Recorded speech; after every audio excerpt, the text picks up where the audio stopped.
Hello student, कैसे हैं आप।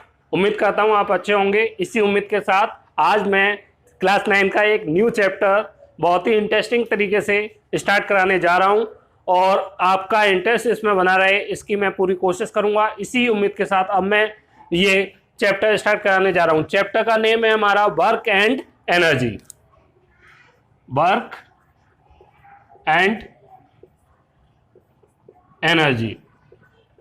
तो इस चैप्टर के अंदर हमें वर्क और वर्क क्या होता है, एनर्जी क्या होती है, किस किस तरीके की हमारी एनर्जी होती है, एनर्जी कंजर्वेशन लॉ क्या है, और भी बहुत कुछ। और जो हमारी एमजीएच आता है, एक हाइट पर कौन सी एनर्जी होती है, जब कोई बॉडी मोशन में होती है तो उसके अंदर कौन सी एनर्जी होती है, ये सभी इस चैप्टर में हम डिस्कस करेंगे वन बाय वन। तो सबसे पहले हमें यहाँ पर वर्क को डिस्कस करना है। उससे पहले मैं आपको एक रिकॉल कराता हूँ फोर्स की डेफिनेशन। फोर्स जो इन सभी में जरूरी है। तो व्हाट इज फोर्स, फोर्स क्या है, व्हाट इज फोर्स। तो फोर्स एक एक्सटर्नल एजेंट होता है। It is an external agent that can change the state of a body, comma, shape of a body, comma, size of a body, etc. Okay, तो ऐसा external agent या external cause भी बोल सकते हैं आप इसे, वो कारण जिसकी वजह से कोई बॉडी की किसी बॉडी की स्टेट में परिवर्तन हो जाए या फिर किसी बॉडी की शेप में चेंजेस आ जाए, साइज में चेंज आ जाए, इसको हम बोलते हैं फोर्स। ओके, तो सबसे पहले मैं फोर्स को यहाँ पर आपको समझाने की कोशिश करूंगा। जैसे ये मेरी एक कार है, जो कि ये सरफेस है हमारी ग्राउंड पर रखी हुई है। अभी ये रेस्ट में है। इफ मैं इसके 200 न्यूटन का एक फोर्स मैं 200 न्यूटन का इस पर अप्लाई कर दूं तो क्या होगा, ये कार क्या होगा, मोशन में आ जाएगी। ओके, मीन्स रेस्ट से ये किस में आ गई, मोशन में। ओके, मीन्स इसकी क्या चेंज हुई, रेस्ट क्या एक स्टेट है और मोशन भी एक स्टेट है बॉडी की। इसने स्टेट ऑफ बॉडी चेंज कर दी, स्टेट ऑफ बॉडी क्या कर दी, चेंज कर दी। क्लियर, क्या किया इसने, जब एक एक्सटर्नल कॉज, ये हमने एक्सटर्नली अप्लाई किया है, बाहर से हम लगा रहे हैं इसलिए हम एक्सटर्नल फोर्स बोल सकते हैं इसको, एक्सटर्नल हम अप्लाई कर रहे हैं। उसकी वजह से हो क्या रहा है, जो कार रेस्ट में थी, इनिशियली ये रेस्ट में थी और फाइनली ये क्या हो गई है, मोशन में आ गई है। फाइनली ये मोशन में आ चुकी है। तो ये क्या है, हमारा फोर्स की वजह से हुआ है। तो बॉडी की स्टेट को इसने क्या कर दिया, चेंज कर दिया। स्टूडेंट, अब हम इसका अपोजिट केस देखते हैं। मैं इसी में एक इसका अपोजिट केस लेता हूं।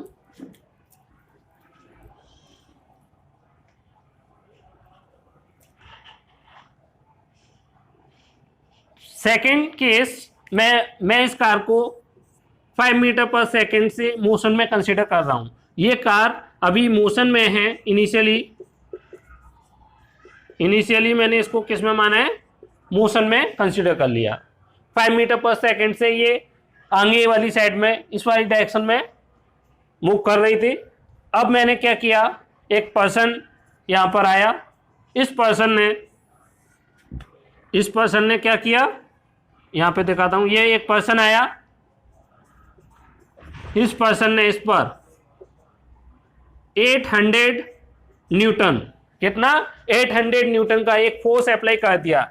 जब हम इसको अपोजिट डायरेक्शन में, ये मोशन कर रही है इधर वाली डायरेक्शन में, क्या हो रहा है इसमें, ये जो कार है हमारी इस वाली डायरेक्शन में मोशन कर रही है, और मैंने क्या किया, इधर से एक फोर्स अप्लाई कर दिया है। तो होगा क्या, फाइनली क्या देखने को आपको मिलेगा, यहाँ पे इस केस में आपको देखने को मिलेगा कि हमारी जो कार है इनिशियली जो मोशन में थी, अब वो रेस्ट पर कुछ टाइम के बाद आप देखेंगे वो कहां पर आए, रेस्ट पोजीशन पर आ जाएगी।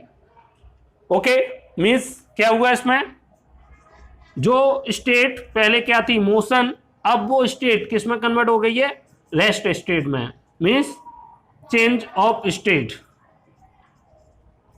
चेंज ऑफ स्टेट हो गया है इसमें। क्लियर। इसी तरीके से मैं यहां पर शेप ऑफ बॉडी का जल्दी से बता दे रहा हूं, क्योंकि चैप्टर हमारा वर्क एंड एनर्जी है। शेप ऑफ बॉडी, जैसे ये एक हमारी क्या है, क्रिकेट बॉल है,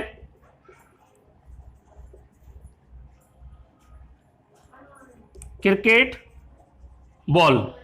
ओके, अब क्या हुआ, एक ये क्रिकेटर है और ये बैट्समैन है, ये क्या कर रहा है, बैटिंग कर रहा है, और एक क्रिकेटर हमारा इधर आया, ये हमारा बॉलर है, बॉलर क्या कर रहा है, इस क्रिकेट गेंद को इस बैट्समैन को करा रहा है। इसके पास एक बैट है, उस बैट से इसने इस क्रिकेट बॉल को क्या किया, हिट किया, हिट करने पर क्या होगा, और ये रबड़ की बॉल है, ये बॉल रबड़ की बनी हुई है, तो होगा क्या, हिट करने के बाद इस क्रिकेट बॉल का जो शेप है क्या होगा, चेंज होगा, shape of ball is change. Okay, ये हुआ, और इसका साइज भी चेंज हो गया। इसी तरीके से साइज का देखते हैं,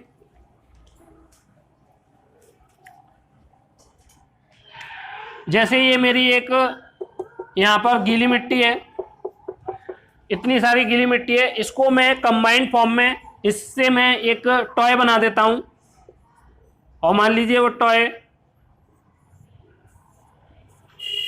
ये है, तो इसका क्या हुआ, साइज ऑफ बॉडी चेंज हो गया। पहले ये साइज था, अब बॉडी का साइज ये हो गया। क्यों, क्योंकि हमने इस पर कई सारे फोर्स हैंड के थ्रू इसको हमने क्या देने की कोशिश करी होगी, एक शेप देने की कोशिश करी होगी। वो शेप किस वजह से आई, ड्यू टू फोर्स। जब हमने फोर्स इस पर अप्लाई किया तो ये एक टॉय की फॉर्म में कन्वर्ट हो गया, इसका साइज चेंज हो गया। तो इस तरीके से हम फोर्स को इजीली डिफाइन कर सकते हैं, और ये सभी चीज डेली लाइफ में हम देखते हैं, फोर्स के एग्जाम्पल और एप्लीकेशंस कह सकते हैं हम। ओके, अब हम चलते हैं, और फोर्स का फॉर्मूला हमारा F बराबर ma होता था, ma। ओके, इतनी सी बात मुझे यहाँ पे बतानी थी। अब हम सीधा अपने चैप्टर की तरफ मूव करते हैं, क्योंकि यहाँ पर फोर्स का यूज होगा, इस वजह से मैंने फोर्स को आपको डिटेल में समझाया। अब अपनी हेडिंग डलेगी वर्क, तो आप भी अपने नोटबुक में एक हेडिंग लगाने, वर्क, व्हाट इज वर्क। तो वर्क को डिफाइन करना है हमें। तो वर्क क्या है, सिंपली हम कह सकते हैं it is a dot product of force and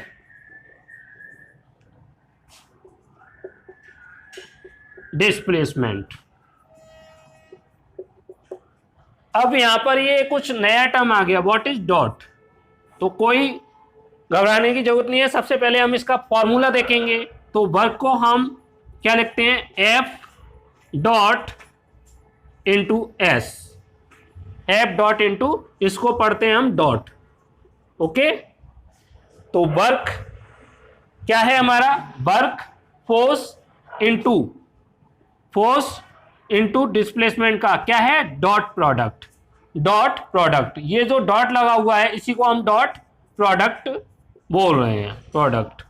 तो ये डॉट है, और एफ डॉट एस को ही हम क्या बोल रहे हैं, कंप्लीटली डॉट प्रोडक्ट। डॉट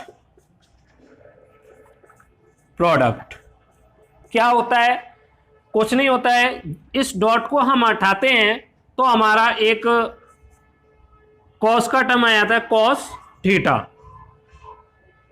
अब ये कॉस थीटा ही एक्चुअल में आपने फॉर्मूला देखा होगा, एफ इंटू एस, ये पढ़ रखा होगा। ओके, कई बार देखा होगा किताबों में, लेकिन एक्चुअल जो फॉर्मूला है वो हमारा ये, या फिर आप इसको बोल सकते हैं ये फॉर्मूला है। ये आपको 11th में भी देखने को मिलेगा, और 11th में ज़्यादा देखने को मिलेगा, जहाँ पर आप स्केलर डॉट प्रोडक्ट या उसी को हम डॉट प्रोडक्ट बोलते हैं, क्रॉस प्रोडक्ट, ये पढ़ोगे। एक चैप्टर है वेक्टर नेम का, वहाँ पर ये चीज़ें डिस्कस होंगी। आपको यहाँ पर वो नहीं समझना है, बस आपको यहाँ पर याद रखना है डॉट मीन्स होता है कॉस। जैसे ही डॉट को उठाएंगे, हमारा इन दोनों के बीच में जो डॉट लगा हुआ है वो किसको रिप्रेजेंट कर रहा है, डॉट रिप्रेजेंट कर रहा है यहाँ पर कॉस थीटा को। ओके, तो यहाँ पर डॉट किसको रिप्रेजेंट कर रहा है, कॉस थीटा। मीन्स इसमें है क्या, अब देखिए इसका मीन्स है, मैं यहां पर इसको कर रहा हूं, जैसे ये मेरी एक बॉडी है, बॉडी, ये बॉडी इनिशियली यहां पर थी, after some time, T time के बाद बॉडी मेरी यहां पर आ जाती है। ओके, कैसे आई है, मैंने इस पर एक फोर्स अप्लाई किया एफ, जो इस हॉरिजॉन्टल से कितना एंगल बना रहा था, थीटा एंगल, और ये क्या हुआ मेरा, डिस्प्लेसमेंट।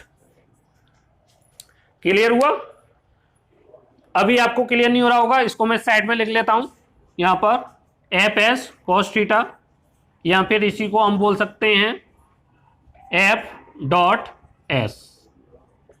ये दोनों ही हमारे वर्क के फॉर्मूले हैं, कहाँ से आए, कैसे हम इसको समझेंगे, उसको समझने की कोशिश कीजिए। इस डायग्राम को मैं यहाँ पर फिर से ड्रॉ कर रहा हूँ। ये मेरी एक बॉडी है, मैंने इस पर एक फोर्स अप्लाई किया एफ, जो यहाँ से हॉरिजॉन्टल लाइन से, ये मेरी हॉरिजॉन्टल लाइन है, इस हॉरिजॉन्टल लाइन से कितना एंगल बना रहा है, थीटा एंगल। टी टाइम तक मैंने इस फोर्स को अप्लाई किया, 40 टाइम मैंने इस फोर्स को अप्लाई किया इस पर, बॉडी पर, और बॉडी मेरी आफ्टर सम टाइम यहां पर आ गई। टी टाइम तक मैंने इस पर हॉरिजॉन्टल से थीटा एंगल पर एक फोर्स अप्लाई किया, उस फोर्स की वजह से बॉडी यहां से, मान लो ये ए पॉइंट है, ए पॉइंट, और ये मेरा बी पॉइंट है, ए पॉइंट से कहां पर आ गई, टी टाइम तक। अगर मैं एफ फोर्स हॉरिजॉन्टल से थीटा एंगल पर लगाता हूं, बॉडी से हॉरिजॉन्टल लाइन जो हो रही है उससे थीटा एंगल पर, तो बॉडी ए पॉइंट से बी पॉइंट पर आ जाती है, और इसका जो डिस्प्लेसमेंट हुआ, मतलब ये यहां से यहां तक डिस्प्लेस हुआ है, तो मैं इसको एस से रिप्रेजेंट कर सकता हूं। एस यहां पर क्या है, डिस्प्लेसमेंट।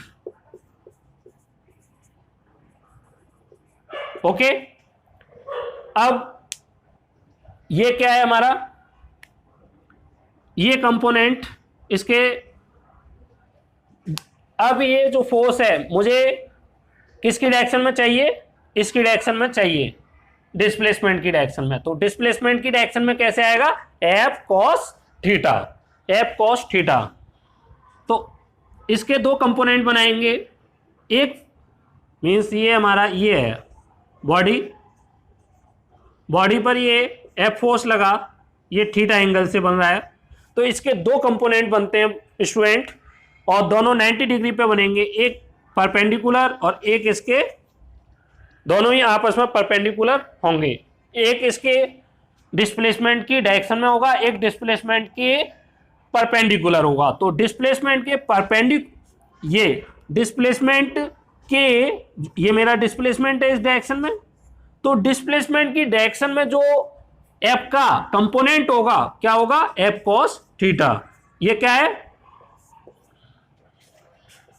लिख देता हूं मैं यहां पर, component of force in the direction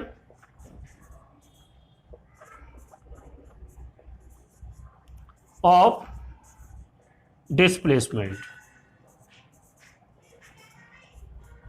और एक कंपोनेंट आएगा हमारा एफ साइन थीटा। देखिए जब भी हम कंपोनेंट निकालते हैं किसी के भी, तो और जिधर से एंगल बनता है, यहां से एंगल कहां से बन रहा है हमारा, यहां से इधर बन रहा है, तो जिधर से एंगल बना है उधर हमारा कॉस आता है और उसके परपेंडिकुलर हमारा साइन आता है। इस बात को आपको ध्यान में रखना है। Okay, clear. एफ का हॉरिजॉन्टल डायरेक्शन में एफ कॉस थीटा, क्योंकि एंगल इधर से ही कहां से बन रहा है, डिस्प्लेसमेंट वाली लाइन से, तो यहां पे इसका एफ कॉस थीटा वाला कंपोनेंट आएगा और इधर आएगा एफ साइन, परपेंडिकुलर इसका क्या आएगा, F sine theta. Okay, clear. ये आ चुका है। अब हमारा जो प्रोडक्ट है, एक एफ कॉस थीटा और डिस्प्लेसमेंट हुआ है एस, तो इधर आ गया हमारा, इसको मैं हटा दूं, कैसे आया एफ कॉस थीटा, क्लियर। अब मैं इसको यहां पर यूज कर रहा हूं, तो मेरा एफ, यहां पर एफ फोर्स है, एंगल इधर से बन रहा है, तो मेरा इधर क्या बनेगा, एफ कॉस थीटा, और ये मेरा डिस्प्लेसमेंट है, इसी डायरेक्शन में मेरा क्या हो रहा है, डिस्प्लेसमेंट हो रहा है। बॉडी किधर से किधर मूव करी है, इधर से इधर, डिस्प्लेसमेंट भी इधर हो रहा है और फोर्स का कंपोनेंट भी मैंने डिस्प्लेसमेंट की डायरेक्शन में लिया है। अब मैं इन दोनों का मल्टीप्लाई कर दूं तो क्या बनेगा, एफ एस कॉस थीटा, इसी को बोलते हैं हम वर्क। आया समझ में, क्लियर। एक बार और मैं यहां पर इसको समझाता हूं। यहां पर जब भी हम किसी के भी कंपोनेंट निकालते हैं, जैसे मैंने यहां पर इस बॉडी के जो कंपोनेंट निकाले थे, एफ फोर्स अप्लाई हो रहा है यहां से थीटा एंगल पर, तो जिधर एंगल बनता है उधर उसका कॉस कंपोनेंट आता है कॉस के साथ, और उसके जस्ट परपेंडिकुलर ये दोनों 90 डिग्री पे हैं। ओके, तो ये एफ साइन थीटा होगा, क्लियर। यहां पर ये मुझे आपको बताना था। तो हम कौन सा कंपोनेंट लेते हैं वर्क में, वर्क में हम कंपोनेंट फोर्स का वो कंपोनेंट लेंगे एफ, इसको मैं ये लिख सकता हूं F cos theta into S. F का कौन सा कंपोनेंट है, ये डिस्प्लेसमेंट की डायरेक्शन में, तो लिख सकते हैं the component of force in the direction of displacement into displacement। इसको मैं यहां लिख देता हूं, ये हमारा क्या बनेगा, the component of force in the direction of displacement, okay, into displacement। ये क्या होता है, component of force in the direction of displacement, displacement की डायरेक्शन में फोर्स का कंपोनेंट क्या हो गया, एफ कॉस थीटा, और डिस्प्लेसमेंट क्या हो गया, यहां से कितना डिस्प्लेस हुई है बॉडी, एस। ये इस तरीके से हमें सवाल को सॉल्व करना होगा। अब ये ओके, तो अब हमने फॉर्मूले पढ़ लिए, कैसे ये आया फॉर्मूला, ये भी आपको पता चल गया। वर्क की डेफिनेशन में मैंने ये डॉट क्यों लिखा था वो भी आप अब क्लियर हो चुका होगा। चलिए, तो अब हम इस फॉर्मूले को याद रखेंगे। तो आप सिंपली अब से आप फॉर्मूला ये याद रखना है आपको। अब आपने ये भी फॉर्मूला पढ़ रखा है एफ इंटू एस, क्या ये गलत है, क्या ये गलत है, नो ये गलत नहीं है, लेकिन for a particular condition, for a particular condition it is true, otherwise not, otherwise not. Okay, चलिए, तो वो कौन सी कंडीशन है जिसके लिए ये इस तरीके का फॉर्मूला बनेगा, तो इसको हम लिखते हैं एफ एस कॉस थीटा। तो मैं 3 केस यहाँ पर आपसे डिस्कस करूँगा और तीनों केस आपको यहाँ पर 1 बाय 1 देखने हैं और कहाँ से वो आता है देखते हैं। First case, if force and S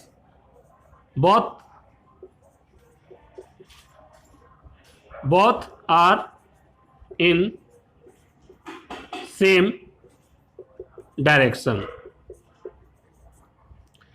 पहला केस आपको पढ़ना है, पहला केस क्या है, जब फोर्स और डिस्प्लेसमेंट दोनों एक ही डायरेक्शन में हो रहे हो, मीन्स बॉडी को मुझे जिधर डिस्प्लेस करना है उसी के पैरेलल या उसी डायरेक्शन में मैं क्या अप्लाई करूं, फोर्स को अप्लाई करूं। और यहां पर आप लिख सकते हैं पैरेलल, मीन्स क्या हो रहा है इसमें, ये एक मेरी बॉडी है, बॉडी, इस बॉडी को मुझे ए से, ये मेरी बॉडी है, और ए पॉइंट से मुझे कहां पर इसको डिस्प्लेस कराना है,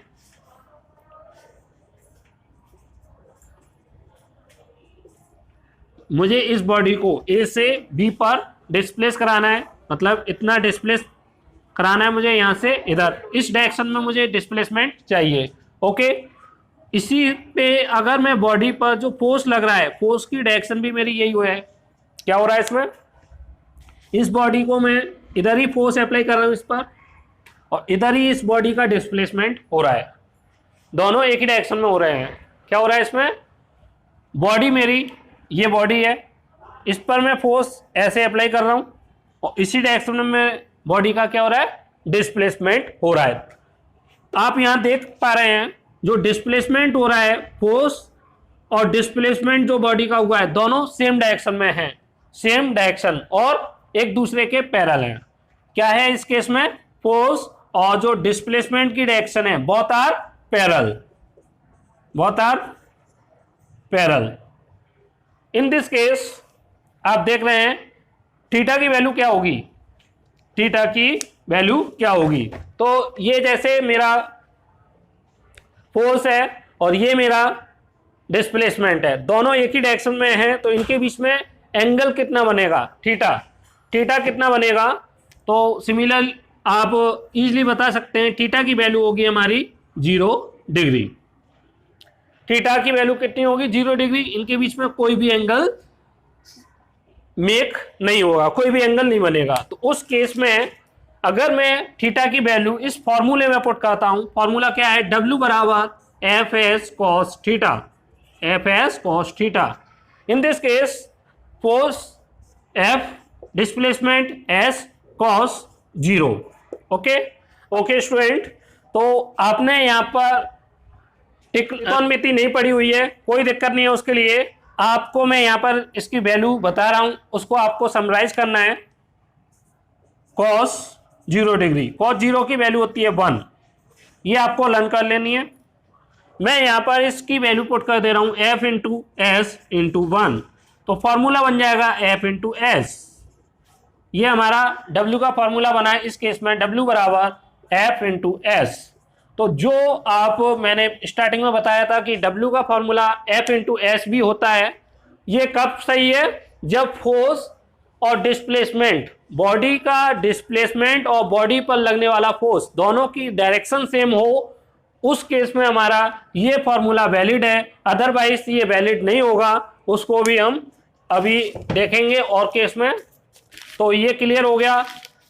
अब ये जरूरी नहीं है कि फोर्स और डिस्प्लेसमेंट दोनों इसी डायरेक्शन में हो, इसका अपोजिट भी हो सकता है। ओके, मान लीजिए बॉडी मेरी पहले यहाँ पर थी, बॉडी यहाँ पर डिस्प्लेस हो रही है, इधर इसका डिस्प्लेसमेंट हो रहा है और फोर्स बॉडी पर इसी डायरेक्शन में लग रहा है, उस केस में भी आपका सिमिलर सेम फार्मूला बनेगा और ये फार्मूला वैलिड होगा। ओके, अब केस सेकंड पढ़ते हैं। केस सेकंड क्या होगा? Case second, if F and S both are in opposite direction, opposite direction, तो इस केस में क्या होगा? थीटा कितना बनेगा? तो देखिए, मान लीजिए ये मेरी बॉडी है, इस बॉडी पर मैंने फोर्स इस डायरेक्शन में अप्लाई किया है, मैं बॉडी पर इधर फोर्स अप्लाई कर रहा हूं, बट बॉडी का डिस्प्लेसमेंट हो रहा है वो इसके अपोजिट हो रहा है। ओके, ये केस चल रहा है, फोर्स मैंने इधर अप्लाई किया और बॉडी मेरी पीछे की ओर डिस्प्लेस हो रही है। तो इन दिस केस आप देख रहे हैं फोर्स मेरा इधर लग रहा है और ये मेरी बॉडी है और बॉडी पर डिस्प्लेसमेंट पीछे हो रहा है। तो डिस्प्लेसमेंट और बॉडी पर कितना एंगल बन रहा है? तो जब भी एक स्ट्रेट लाइन होती है, एक स्ट्रेट लाइन कितना एंगल मेक करती है, कितना सब्ट्रैक्ट करती है? तो 180 डिग्री का बनाती है। आप ये मैथ में पढ़ चुके होंगे और छोटी क्लास में भी आपने पढ़ रखा होगा। ओके, तो यहाँ से आपको पता चला कि थीटा हमारा कितना बन रहा है? 180 degree when force and displacement opposite direction में हो। सॉरी, मीन्स इसका क्या है? फोर्स जिधर भी हम अप्लाई कर रहे हैं बॉडी पर, जिस डायरेक्शन में फोर्स अप्लाई हो रहा है उसके अपोजिट बॉडी का मूवमेंट हो रहा है, उस केस में जो थीटा बनेगा 180 बनेगा। ओके, तो इस केस में W की वैल्यू क्या आएगी? क्या वर्क डन होगा? W बराबर F into S cos theta. अब यहां पर एंगल बना है कॉस, थीटा की वैल्यू 180 रख देते हैं, क्या आएगा? तो कॉस 180 की वैल्यू क्या होगी? कॉस 180 की वैल्यू होती है -1।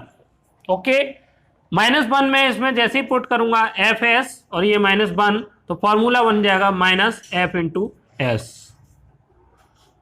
तो W आया हमारा -F इंटू एस। ओके, ये क्लियर हुआ। अब एक केस, अगर ये हो गया आपका,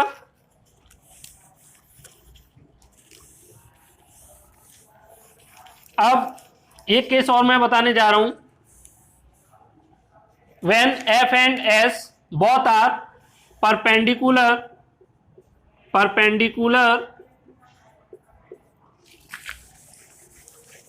to each other,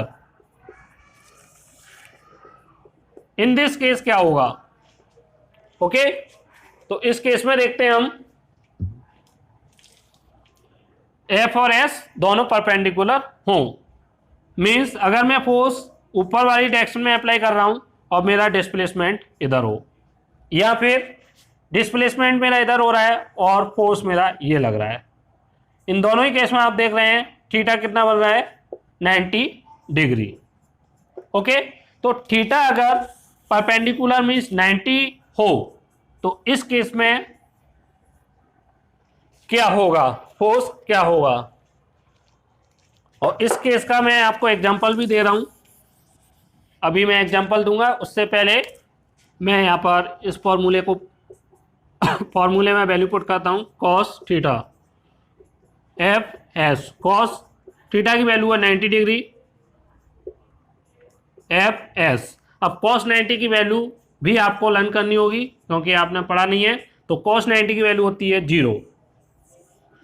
जैसे ही मैं इसमें 0 पुट करूंगा, एफ एस का मल्टीप्लाई 0 से होगा, तो ओवरऑल वैल्यू क्या होएगी, 0। इन दिस केस आप देख रहे हैं वर्क डन हमारा 0, मीन्स कोई वर्क डन नहीं हुआ। क्लियर? ओके, अब मैं इसका एक एग्जांपल दूंगा। क्या एग्जांपल है? आपने रेलवे स्टेशन पर देखा होगा, रेलवे स्टेशन पर जैसे ये हमारा प्लेटफॉर्म है, ओके, और एक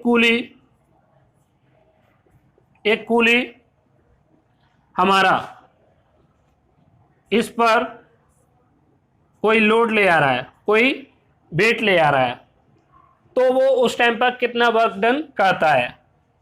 तो आप देखिए जो लोड है उसका वेट किधर, ड्यू टू ग्रेविटी, ग्रेविटी की वजह से वेट कहाँ लगेगा, mg, नीचे वाली डायरेक्शन में। ये हमारा वेट है, ग्रेविटी इस पर एक फोर्स अप्लाई करेगी, कहां पर, डाउनवर्ड डायरेक्शन में। आपको पता है अर्थ एक फोर्स अप्लाई करती है ग्रेविटी का, ग्रेविटेशनल फोर्स बोलते हैं जिसको, उससे वो उस ऑब्जेक्ट पर, कंप्लीट पर क्या लगेगा, जितना वेट है उसका, उस पर एक फोर्स डाउनवर्ड डायरेक्शन में एक्ट करेगा। जबकि ये जो पर्सन है मीन्स कूली, वो हमारा आगे की साइड में मूव करेगा।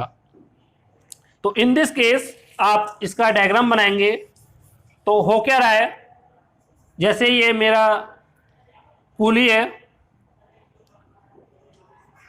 कूली, तो कूली का वेट mg नीचे अर्थ के सेंटर की ओर लगता है, आपको पता है। तो इसने, अर्थ ने अपने सेंटर की तरफ एक फोर्स अप्लाई किया mg इस कूली पर, और इसका डिस्प्लेसमेंट कूली का इधर हुआ।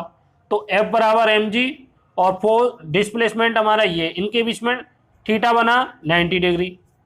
ओके, तो इन दिस केस आप यहां पर रखेंगे तो आप का आंसर क्या आएगा, W बराबर 0, मीन्स उस टाइम पर कूली कोई वर्क नहीं करता है। ओके, तो ये हमारा वर्क का पूरा, तो मैंने यहां पर आपको वर्क को समझाया। और वर्क की अब जो हमारे पास टोटल कंडीशन आई हैं उन सभी को देख लेते हैं और फिर इस पर हम न्यूमेरिकल करेंगे।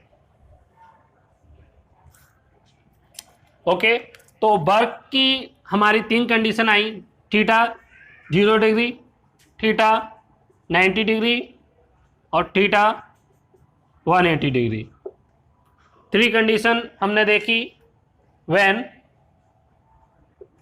थीटा ये होगा तो वर्क की value F S cos theta कितनी होगी। ओके, तो हम यहाँ पर वैल्यू रखेंगे। कॉस 0 की वैल्यू पे देखा था हमने एफ इंटू एस, डब्ल्यू का फॉर्मूला ये बना। इन दिस केस नेचर क्या होगा, नेचर ऑफ वर्क। तो इन दिस केस आप देख रहे हैं एफ की वैल्यू पॉजिटिव, एच की वैल्यू पॉजिटिव, ओवरऑल एफ की वैल्यू क्या होगी, पॉजिटिव होगी। तो in this case positive work done आपको देखने को मिलेगा। थीटा बराबर 90, कॉस 90 की वैल्यू 0 होती है तो डब्ल्यू बराबर यहाँ पे हो गया 0। तो इन दिस केस वर्क हो गया हमारा 0, मीन्स यहाँ पर न्यूट्रल बोल सकते हैं आप। और थीटा 180 तो W की वैल्यू हमारी नेगेटिव होगी। W फॉर्मूला आता है माइनस एफ इंटू एस तो इन दिस केस ये हमारा नेगेटिव नेचर का होगा। ये आपको वाई हर्ट याद कर लेना है और ये आप इंडेक्स बना लीजिए, नोट कर लीजिए इसको ढंग से, स्क्रीनशॉट भी खींच सकते हैं।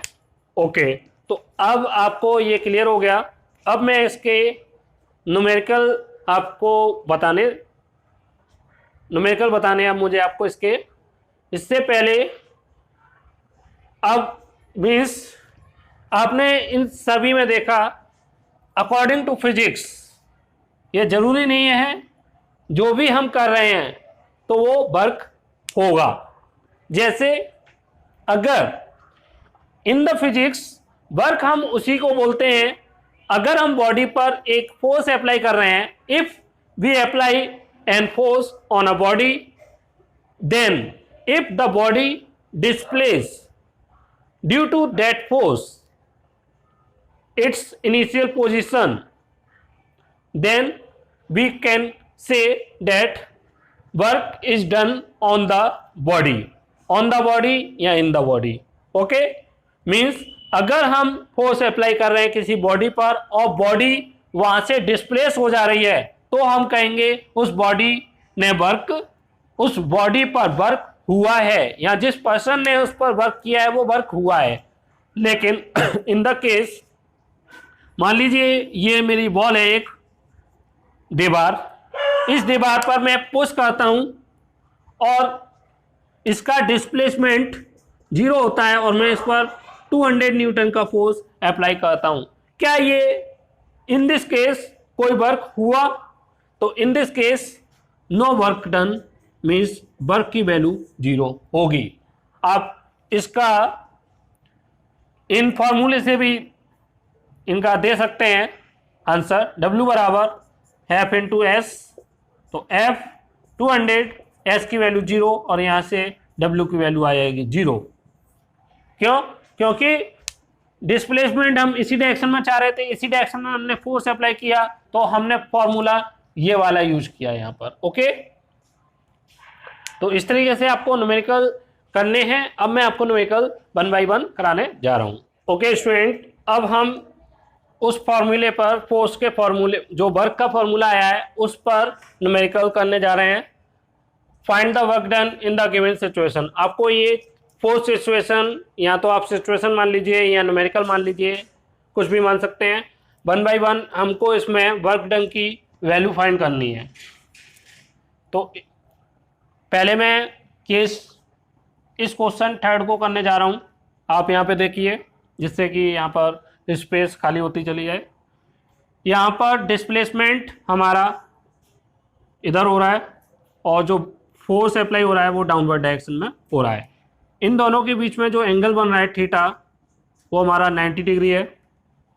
ओके, डिस्प्लेसमेंट की वैल्यू इसमें 25 दे रखा है और फोर्स की वैल्यू 200 न्यूटन है, ये तो न्यूटन दे रखा है और ये मीटर में। ओके, आपको वर्क डन फाइंड करना है। वर्क डन का फॉर्मूला होता है F S into cos theta. जब भी आपको एंगल गिवन होगा तो आप एफ एस कॉस थीटा लगाएंगे, एंगल गिवन नहीं है तो वाई हर्ट, फिर वो फॉर्मूला हमारा एफ इंटू एस बनेगा। ओके, तो ये आपको लर्न करना पड़ेगा और सिचुएशन के अकॉर्डिंग आपको पता भी चल जाएगा। गिवन होगा, थीटा गिवन नहीं है तो जाहिर सी बात है वो एफ एस की कंडीशन पर वो आपसे वर्क डन फाइंड करवाना चाहता है।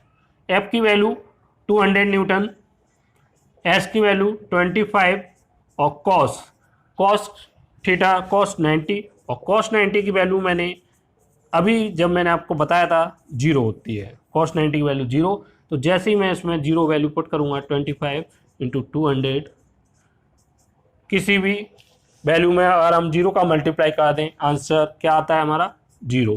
तो इन दिस केस जो वर्क डन आया आपका, वर्क डन की वैल्यू कितनी हो गई 0। तो इन दिस केस इस वाले केस में आपका जो वर्क डन निकल के आया 0।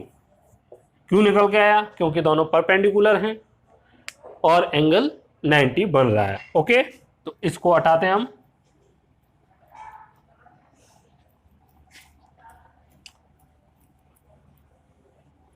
चलिए अब हम केस 1 को सॉल्व करेंगे। 20 kg है, ये फोर्स है। एंगल फोर्स का वो कंपोनेंट, यहाँ सीधा अब तो कंपोनेंट लेने की ज़रूरत नहीं है, यहाँ पर थीटा की वैल्यू 30 गिवन है आपको, एफ की वैल्यू 300 न्यूटन और एस की वैल्यू आपको गिवन है 20 मीटर।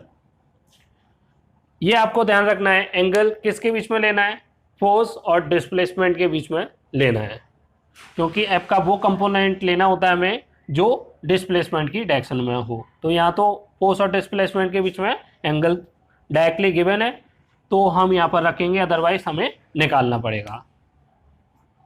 तो फॉर्मूले में हम पुट करते हैं F S cos theta, F की वैल्यू 300, एस की वैल्यू 20 और कॉस 30। कॉस 30 की वैल्यू क्या होती है हमारी, √3/2 और ये हो गया 6000, 2 से ये 3000 इंटू √3 और वर्क की यूनिट होगी जूल। ओके, तो साइड में ये लिख लीजिए, यूनिट ऑफ वर्क, और एसआई यूनिट लिखिए, ये SI unit of work is joule. ये मैं आपको बताना भूल गया। ओके, तो अब हम केस थर्ड सेकंड सॉल्व करेंगे। इसमें आप देख रहे हैं केस सेकंड में एस बराबर 30 मीटर ये गिवन है, ये बॉडी, और इसके फोर्स हमारा 500 न्यूटन है और थीटा गिवन नहीं है, स्ट्रेट लाइन में है तो मीन्स 180, तो थीटा 180। तो इन दिस केस W बराबर एफ एस कॉस 180। कॉस 180 की वैल्यू मैंने आपको बताया था कितनी होती है, -1। तो मैं माइनस इसमें पुट करूँगा, एफ इंटू एस इंटू -1, तो ये आएगा -FS। वैल्यू पुट करेंगे, -500 इंटू एस की वैल्यू 30, कितना हो जाएगा, 5 3 जा 15,000 और ये भी क्या आएगा, जूल। लास्ट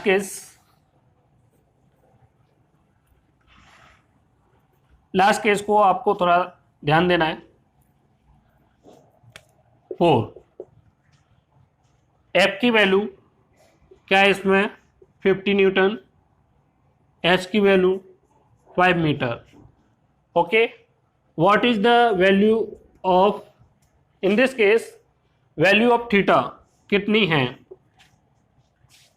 तो कई बच्चे क्वेश्चन को देखकर अंदाजा लगा रहे होंगे और आंसर दे रहे होंगे 60, जो कि गलत है। क्यों, क्योंकि मैंने आपको बताया था फोर्स का वो कंपोनेंट लेना है जो कि डिस्प्लेसमेंट की डायरेक्शन में हो, और डिस्प्लेसमेंट इधर हो रहा है और फोर्स मेरा इधर है, तो फोर्स का वो कंपोनेंट जो डिस्प्लेसमेंट की डायरेक्शन में हो, मीन्स ये वाला एंगल चाहिए हमें। कौन सा एंगल चाहिए, ये कैसे आएगा, देखिए ये हमारा 60 गिवन है, ये टोटल एंगल कितना है 90। अगर मैं 90 में से 60 को माइनस कर दूं, क्या जो एंगल निकला है वो मेरा ये वाला नहीं है, होगा।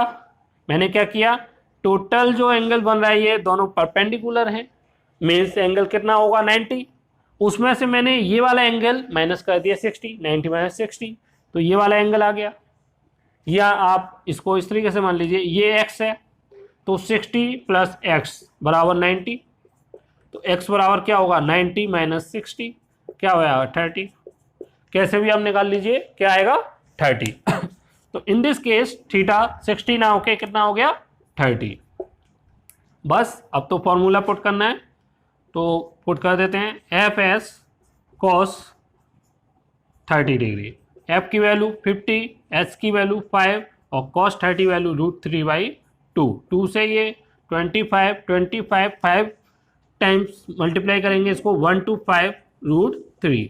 ओके, तो आज में फर्स्ट वीडियो है इसलिए मैं यहीं पर इसको ब्रेक करना चाहूँगा, क्योंकि नेक्स्ट टॉपिक जो है वो काफ़ी बड़ा है उसको भी बताने में काफ़ी टाइम लगेगा, इसलिए मैं वीडियो को यहीं पर रोक रहा हूँ। अगर आपको वीडियो पसंद आई हो तो वीडियो को लाइक करें, शेयर करें और कमेंट करें, और चैनल अभी तक सब्सक्राइब नहीं किया है तो चैनल सब्सक्राइब कर लीजिए, जिससे आपको समय से वीडियो मिलती रहें और आप वीडियो का लुत्फ लेते रहें। Thank you very much.